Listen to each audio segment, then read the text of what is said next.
to spend time around. I do enjoy, actually. I've had some cool shadow sightings, and I've thoroughly enjoyed spending a little bit more time with her than what we did when I was at Simamili. We didn't get to see her all that often, so she was a situation where she would spend a lot of time on this side or in Hofmann's, and so we really didn't get to spend that much time with her. So it's been quite nice to see her a little bit more regularly, and especially over the last couple of weeks or months, should I say, we've been seeing Shadow a lot more. And you can see she's starting to do the typical cute cat roll, which really is very, very nice to see. And look at that. Oh, isn't that wonderful when she kind of looks at us over the sort of top of her eyes? It is beautiful when they do that. I always love when they do that. And I think this might be a sort of start of her waking up. There's another vehicle that's just joining us for the afternoon, so I think that might trigger her to maybe, just maybe, start waking up a little bit and start getting into a situation where she's thinking about moving and thinking about maybe waking up and going on a patrol.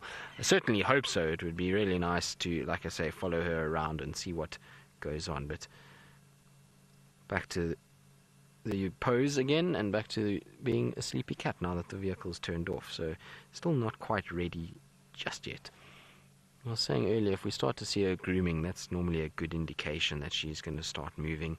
Once they groom and they yawn, it's a fairly quick process, and then they're up and going. They're not quite like the lions. When the lions groom and roar and end up with yawning, and sometimes they get up and they'll walk 5 meters and flop back down again, whereas the leopards tend to be a little bit more kind of mobile in that regard. They do it quickly, and then they're up and moving and looking around for things. And this is the time of day where leopards generally are far more active, and so they are a lot more crepuscular than what they are nocturnal. So for those of you that are new to the show and don't know what crepuscular means and why we say leopards are crepuscular, well, crepuscular basically is an animal that is active around dawn and dusk. And so leopards' heightened period of activity, much like wild dogs and cheetahs, generally around those periods, around the sunset and sunrise times, but generally after the sun is set and just before the sun has risen. So it's still darkness, but it's when they like to be moving. And it's why safaris are often sort of at that time, because you can catch both the predators and the prey animals all getting active at the similar time. Whereas something like, a nocturnal animal would be more something like hyenas or bush babies, civets, genets, which you really seldom see during the day. These guys, we have seen them active during the day, and even, like I say, around sunset and sunrise is generally when we see the peak amounts of activity from these guys.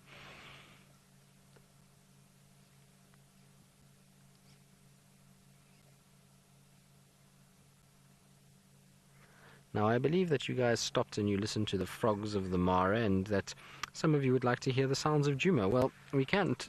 I'll stop talking and we'll turn up the ambient mic and just have a little listen around. There's not really much calling at the moment. We're not near any water, so we won't hear the frogs, but there might be a few birds that will call, and that's probably about it. There'll be a few francolins and guinea fowls, but we'll listen anyway and just see what there is and see how we go.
Like I was saying, is not as noisy as maybe what Taylor would have had. If we've been near water, we probably would have heard a lot more.